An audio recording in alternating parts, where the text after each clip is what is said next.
Liza, tingnan mo kung sino yung nakasandal sa pader ng classroom natin at pinalilibutan ng girls. Excited na bulong ng kaibigan ni Liza na si Mildred, na may kasama pang pagsiko sa kanyang braso. Ang university na pinapasukan nila ni Mildred ay kilalang universidad ng mayayaman at elitista. Tumingin si Liza sa tinitingnan ni Mildred. Oh my gosh! Mark Ivan Imperial? Captain ng basketball team at campus heartthrob ng St. Jude University si Mark. Napapaligiran ng binata ng mga kaklase ni Liza na babae na halata nagpapapansin dito. Mark looked bored at tila napipilitan lang umiti. Gayunman ay napakagwapo pa rin itong tingnan. Bumilis ang pintig ng puso ni Liza nang masilayan si Mark. Lalo pang nagrigodo ng kanyang puso na magtama ang kanilang mga paningin. Napalis ang ngiti ng binata at biglang sumeryoso. Narinig niyang nag-excuse si Mark sa mga babaeng kulang na lang ay iharas ang binata at tila ayaw pakawalan. Mark stepped towards them without breaking eye contact. Wala sa loob na napahawak si Liza sa braso ni Mildred. Suddenly, she felt afraid of something. Crush na ang binata. Inaasam na sana'y kausapin uli siya bago tuluyang maghiwalay ang kanilang mga landas. Graduating student na kasi si Mark sa kursong agriculture, samantalang sophomore siya sa kursong education. At sa buong panahon na magkasama sila sa iisang universidad, iisang beses pa lang siya kinausap ng binata. Mabibilang din sa mga daliri ang mga pagkakataong nakikita niya ito since that fateful night.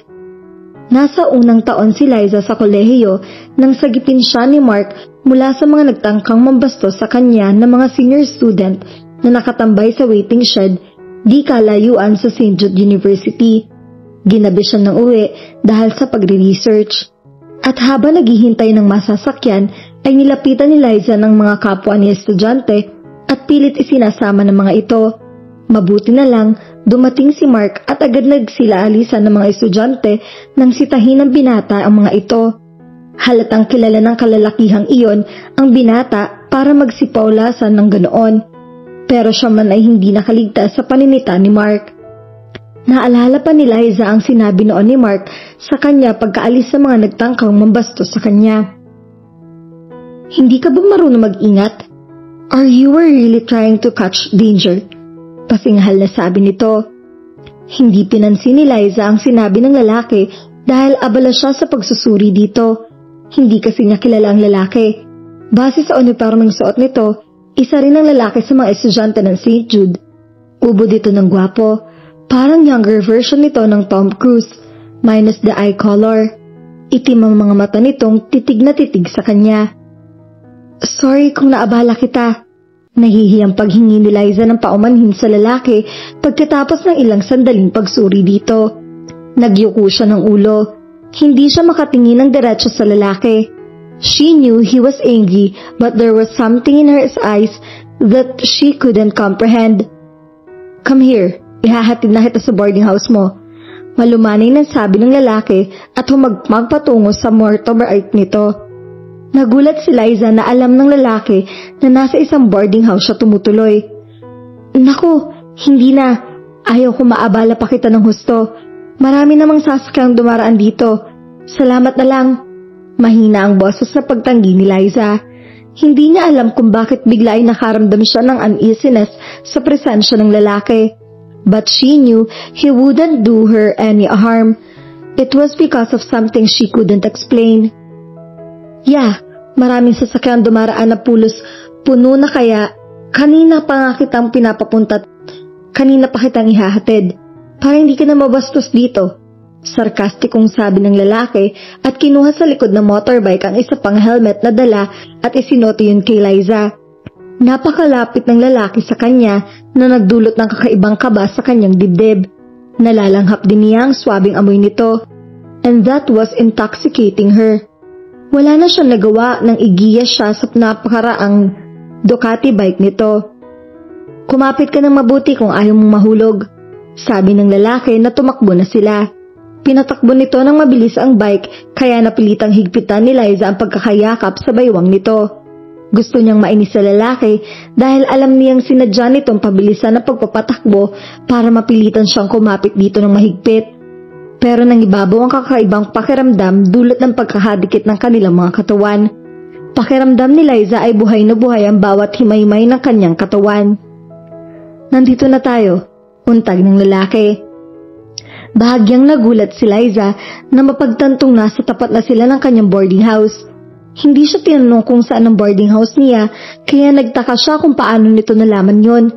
Gayon man ay walang imik na bumaba siya ng bike.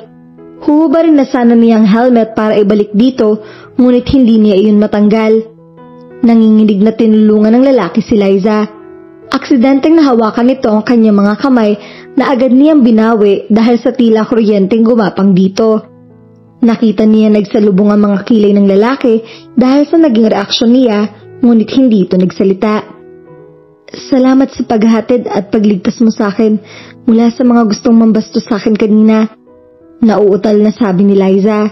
Pagkatapos ay nagmamadali na siyang tumalikod at tinungo ang gate ng boarding house. Subalit nakakailang hakbang pa lang siya nang magsalita ang lalaki. Sa susunod, mag-iingat ka at huwag lalakad na mag-isa. In case you don't know, you attract danger like honey to bees. What do you mean? Hindi kita maintindihan. Nakamaang na tanong niya rito. He scanned her from head to toe, then his eyes finally settled on her lips. Pinigil ni Liza ang sarili na mapalunok sa kakaibang kislap na nababasa sa mga tanang lalaki. Just take care of yourself always. Sumakay ulit sa bike. May sinabi pang lalaki pero hindi na niyan tila marinig maliban sa salitang innocent. Tila sadyang iyon lang ang nahagip ng kanyang pandinig. Nasa loob na ng boarding house si Liza nang maaalalang hindi niya nakuha ang pangalan ng lalaki. Nang hinayang siya. Mula ng gabing iyon ay palagi nang nasa isip ni Liza ang binata. Pasimple niyang inalam ang pangalan nito mula kay Mildred at hindi na siya nagulat nang malamang ito ang Mark Ivan Imperial na palaging topic ng mga babae sa lahat ng level ng iba't ibang department. Halos lahat ng babae gustong mapansin ni Mark at maging girlfriend. Isang linggo lumipas bago inamin ni Liza sa sariling kabilang na siya sa mga babaeng nagtatangi sa binata. Miss Liza Marie Galvez, can I talk to you privately? Formal na tanong ni Mark kay Liza. Kinabahan si Liza ng sobra at hindi makapagpasya kung makikipag-usap sa binata. Natatakot din siya sa maaaring dahilan kung bakit gusto siyang kausapin. Tila tinulungan naman siyang magdesisyon ni Mildred. Liza, hihintayin na lang kita sa gate. Samantalahin mo ng pagkakataon na makakasama ang Prince Charming mo. Pilyang bulong ni Mildred, saka siya kinindatan bago ito kinilig na umalis. Please follow me. Seryosong sabi ni Mark at nagpatiuna ng naglakad. Mabibigat ang hakbang na sumunod si Liza kay Mark. Sa kanyang isip ay nakita niyang nagtaasa ng mga kilay ng mga babaeng kanina ay nagpapapansin sa binata. Sa gym nakarating sina Liza at Mark. Sila na lang ang tao roon. Pinaupo siya habang ito ay nananatiling nakatayo sa kanyang harap. Ang mga kamay ng binata ay nakapaloob sa magkabilang bulsa ng pantalon. Paano mo nalaman ang pangalan ko? Tanong ni Liza. Iyon ang unang pumasok sa kanyang isip.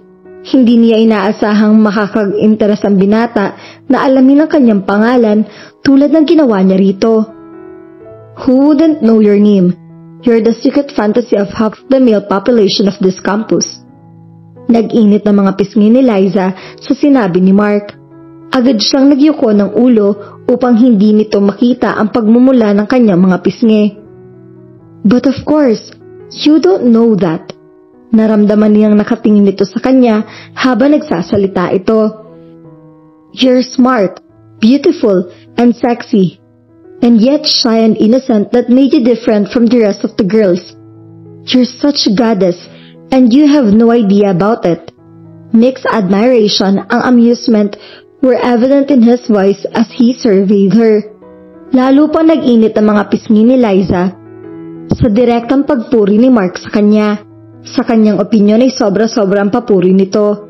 Alam niyang maganda siya, marami nagsasabi niyon, pero hindi yun natatak sa kanyang isip. Para sa kanya, average lang ang kanyang itsura. Hindi siya self-conscious tulad ng kanyang mga kaedad na palagi naka-makeup. Marami nagpapalipad hangin sa kanya pero hindi nagpapaligaw. 5 talampakan at 5 pulgada ang taas ni Liza. Taglay niya Mexican beauty na namana niya sa kanyang lola sa mother side. Kagandahang pinatingkad ng mahahaba niyang pilikmata at malalim na biloy. Maaaring hindi niya napagtutuunan ng pansin ng kaanyoan, pero malinaw na natatawag niyon ang pansin ng nasa kanyang paligid, katulad ng sinasabi ngayon ni Mark. Itinanong ko lang kung paano mo nalaman ang pangalan ko. Ang dami mo namang nasabi. Ano bang kailangan mo at pinasunod mo ako rito?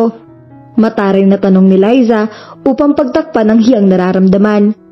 Sukat sa sinabi niya ay humagalpak ng tawa si Mark. Tila na engkanto na pinagmasdan niya ito sa pagtawa.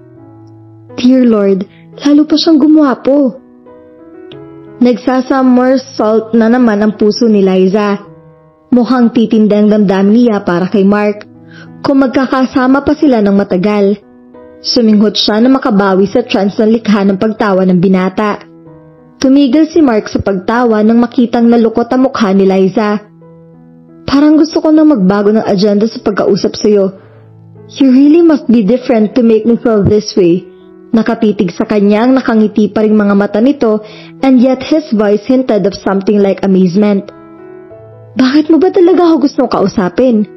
Baka mainip na sa paghihintay sa akin ng kaibigan ko. Ani Liza. Nawala ang kasiyahan sa mga mata ni Mark. Umupo ang binata sa kanyang tabi. Gusto kong tigilan mo na ang pag-iiwan ng kung ano-anong regalo sa bike ko. Napasinghap si Liza. Paano nalaman ni Mark na nasa kanya galing ang mga regalong iniiwan sa bike nito? Sigurado siyang maingat na nilalagay ng janitor na binayaran niya ang mga regalo nang walang makakakita. Madali lang naman malaman kung sino ang may gawa niyon kung gugustuhin ko. Wika ni Mark na tila nahula ng iniisip ni Liza. Hinawakan ng binata ang baba niya at iniharap ang kanyang mukha rito. Sinikap ni Liza na huwag tumingin sa mga mata ni Mark. Gusto niyang lumubog sa kahihiyan dahil kahit gaano pa niya kagusto ang binata ay wala siyang balak na magtapat ng nararamdaman. Masaya na siyang maiparating dito ang kanyang damdamin nang hindi nito nalalaman. Look at me, mahinang utos ni Mark. Malakas ang kaba na sinunod niya ang binata. His eyes were unreadable. May gusto ka sa akin. Iyon lang ang alam kong paliwanag kung bakit ka nagpapadala ng mga regalo sa akin. And to be honest, gusto rin kita. Hinayaan kita sa ginagawa mo dahil nasisihan at nagugustuhan ko ang mga iniiwan mo regalo. I even felt proud that you might have feelings for me with all the guys dreaming to be with you. You see, I belong to that male population I was talking about earlier. Sabi ni Mark habang sinusuri ang mukha ni Liza. Pero hindi tayo pwede. Hihilingin ko sa iyong kalimutan mo na ako. Tila nahihirapang pagpapatuloy ng binata. Bakit hindi? Break na kayo ni Lorraine, hindi ba? Tanong ni Liza sa magkahalong protesta at pagkadismaya. Akala niya ay okay lang sa kanya na hindi mapansin ni Mark. Kaya bakit hindi na lang niya tanggapin na hindi sila pwede? Marahil kaya hindi niya iyon matanggap ay dahil nagkaroon siya ng kanina ng pag-asa nang aminin nito ang nararamdaman para sa kanya, na subconsciously ay hinihiling niya. Dahil ganito ako at ganyan ka, at totoong nanghihinayang akong pakawalan ka. But this is the best thing to do. Nagpapaunawa ang tingin ni Mark, subalit walang naiintindihan si Liza sa mga sinasabi nito.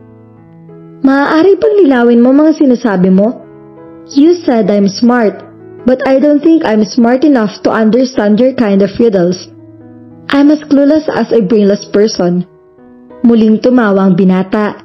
Mahina iyon kumpara sa tawa kanina. Nevertheless, it was a laughter that both mesmerized and annoyed her. Ibinaling ni Liza ang mga mata sa basketball ring. Tumigil na rin sa pagtawa ito. Amazing. Ikaw palang babaeng nagawa akong patawanin sa sandaling oras sa kasama ko. Sometimes it feels like I've known your sins forever. Doesn't make sense, right? Pareho na sila ngayong nakatingin sa basketball ring na para bang isa iyong kahangahangang bagay. No. Soulmates know their soulmates in a way they can explain, she said. She didn't have to say that she felt the same way too. Are you telling me that we're soulmates? Mark asked dryly. Yes, no, I mean, I don't know. I haven't thought of us that way. Natataranta ang sagot ni Liza. Can you please just answer my question? Huminga ng malalim si Mark. Okay, you know, my reputation with women, wala akong sineseryosong babae. Women come and go in my life. Even from the start, they know the score. No commitment, no emotional involvement, no expectation, and will part as a friends. That is me. While you're innocent, kind, and sincere a woman any man would want to be his wife. We move in different directions, never meant to meet in any way. Mahabang paliwanag ng binata. Pero sabi mo, gusto mo rin ako at gusto talaga kita. Darating ang araw na mag-aasawa ka rin, and I want to be the woman you're going to marry. Sabi ni Liza. Mark sighed again and looked at Liza intently. His eyes told her to listen attentively. Totoong darating ang araw na mag-aasawa ko. Pero matagal pa bago iyon mangyari, Liza. Isa pa, bata ka pa. Maaaring sa panahong iyon ay nagbago ng damdamin mo at maaaring ganun din ako. Hindi. Kahit ilang taon pa ang lumipas, nakatitiyak akong ikaw pa rin ang gusto ko. Patuloy na pagpoprotesta ni Liza. Liza, hindi tayo nagpunta rito upang pag-usapan ng nararamdaman natin para sa isa't isa. Uulitin ko, nandito tayo para pakiusapan na kalimutan ng kung ano man ang nararamdaman mo para sa akin. That hurt her. Tell me honestly, did you plan to pursue me and get into a relationship with me if I hadn't told you how I feel for you? Hindi siya sumagot, bagkus ay nag-iwas ng tingin kay Mark. Dapat siguro hindi ko na sinabi sa'yo na gusto kita. It would have been easier if I was just rude to you instead. Nasa boses nito ang pagsisisi. That hurt more. A tear fell on her hand and another, until tears were flowing on her face. Hilam sa mga mukha ang tumingin siya rito. Huli na para magsisi ka. Now, I won't easily give up on you. I can always change myself to fit your style. I can be like those women who come and go into your life. Matapang na saad ni Liza. Ngayon niya na-realize kung gaano kalalim ang kanyang damdamin para kay Mark. She was willing to sacrifice anything and everything just to have him now that she knew she had a chance with him. He was looking at her incredulously. It was as if she had gone crazy. Are you serious, Liza? I can promise you anything. He was discouraging her while he seemed to be weakening in his resolve to. I don't need promises, sabi ni Liza. No expectation? No expectation. No commitment? Yeah, no commitment. Hindi mo kailangang isa-isahin mga kondisyon mo. Alam ko ang pinapasok ko. Ikaw lang gusto ko, Mark. Matatag na sabi ni Liza. You don't seem to be this stubborn. Okay, isang tanong na lang. Are you prepared to give me what I expect from a woman? Iyong mga naging girlfriend ko, needless to say, game lahat. May babala sa tinig nito. Liza wasn't that innocent not to know what Mark was asking, but she already made up her mind. She would take the risk and gamble her heart and life for the man she loved. Yes, she loved Mark. Yes, simpleng tiyak na sagot ni Liza. Mark exhaled as if in defeat. He gave her a lazy smile. I admire your courage, babe. I hope you will not regret this. Come here, I want to embrace you. Masuyong sabi ng binata habang nakabuka mga braso. Masayang pumaloob si Liza sa mga bisig ni Mark. May magandang kahihinat na ng katagyasan ng ulo niya. Hinalikan ni Mark ang ulo ni Liza pagkatapos ay bahagya na siyang inilayo. He kissed her forehead. You're my babe now. She nodded and smiled and hugged him again.